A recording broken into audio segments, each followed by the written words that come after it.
सगिमा वाक़िया गदासी सगियो में चेन्नई सियाल बिरादरी जी बिंदुरिन में जड़े सबब एक जणो माची पियो दुरिन में छिकताण तेज थी वई आहे।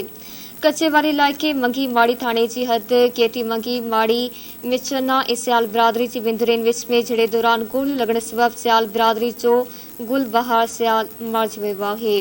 ख़बर वासा सगियो मां शेयर कई पिया सगियो में चन्ना ऐं सियाल बिरादरी जी बिंदुरिन में जड़े सबब एक जणो मारिजी वियो आहे। दुरिन में छिकताण तेज थी वई आहे।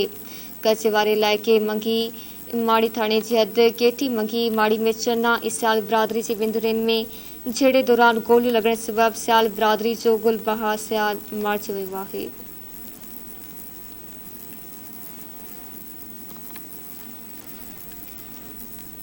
कच्चे वाले इलाइक़े मंगी माड़ी थाने जी हद केटी मंगी माड़ी में चन्ना ऐं सियाल बिरादरी जी बिंदुरिन विच में जड़े दौरान गोलियूं लॻण सबब सियाल बिरादरी जो गुल बहार सियाल मारिजी वियो आहे। आगाह कई पिया वाक़ी सगियो मां सगियो में चन्ना ऐं सियाल बिरादरी जी बिंदुरिन में जड़े सबब एक जणो मारिजी पियो दुरिन में छिकताण तेज थी वई आहे।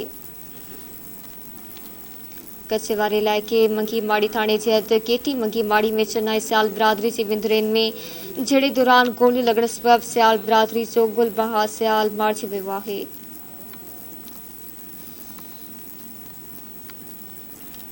ख़बर वासा सगियो मां शेयर कई पिया सगियो में चन्ना ऐं सियाल बिरादरी जी बिंदुरिन में जड़े सबब एक जणो मारिजी पियो दुरिन में छिकताण तेज थी वई आहे। कच्चे वाले इलाइक़े मंगी माड़ी थाने जी हद केटी मंगी माड़ी में चन्ना ऐं सियाल बिरादरी जी बिंदुरिन में जड़े दौरान गोलियूं लॻण सबब सियाल बिरादरी जो गुल बहार सियाल मारिजी वियो आहे।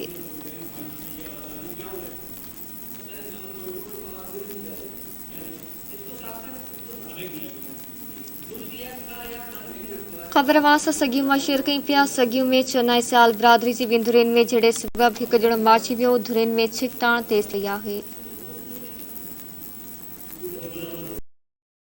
कच्चे वाले इलाइक़े मंगी माड़ी थाने जी हद मंगी माड़ी में चन्ना ऐं सियाल बिरादरी जी बिंदुरिन में जड़े सबब सियाल बिरादरी जो गुल बहार सियाल मारिजी वियो आहे। ख़बर वासा सगियो मां शेयर कई पिया सगियो में चन्ना ऐं सियाल बिरादरी जी बिंदुरिन में जड़े सबब एक जणो मारिजी वियो दुरिन में छिकताण तेज थी वई आहे।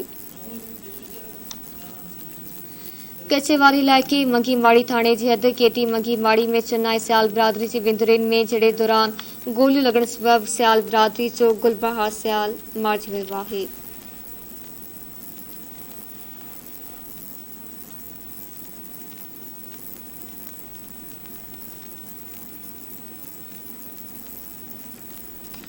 सगियो में चन्ना ऐं सियाल बिरादरी जी बिंदुरिन में जड़े सबब एक जणो मारिजी पियो दुरिन में छिकताण तेज थी वई आहे। कच्चे वाले इलाइक़े मंगी माड़ी थाने जी हद केटी मंगी माड़ी में चन्ना ऐं सियाल बिरादरी जी बिंदुरिन में जड़े सबब सियाल बिरादरी जो गुल बहार सियाल मारिजी वियो आहे। ख़बर वासा सगियो मां शेयर कई पिया सगियो में चन्ना ऐं सियाल बिरादरी जी बिंदुरिन में जड़े सबब एक जणो मारिजी वियो जड़े ते दुरिन में छिकताण तेज थी वई आहे। सगियो मां तफ़सील वाल कंदासीं गुलाब सियाल खां। जी गुलाब सियाल आगाह कजो। जी मां तव्हांखे ॿुधाईंदो रहां त सगियूं जे कच्चे वारे इलाइक़े मंगी माड़ी थाने जे हद में चन्ना ऐं सियाल बिरादरी जे बिंदुरिन में झेड़ो थी पियो। झेड़े जे नतीजे में गोलियूं लॻण सबबि सियाल बिरादरी जो गुलबहार सियाल शदीद ज़ख़्मी थी पियो, जंहिंखे फौरी तौर सोबतरो अस्पताल पहुचायो वियो, जिते हू ज़ख़्मनि जा सूर नसंदे पहुची वियो आहे। जॾहिं त मंगी माड़ी थाणे जे एसएचओ ॿुधायो त दुरिन में झेड़ो थी पियो आहे ऐं फायरबंदी जे लाइ कोशिशि कई आहे। पुलिस नफ़री मंगी माड़ीअ में पहुतल आहे ऐं झेड़ो हलंदड़ आहे।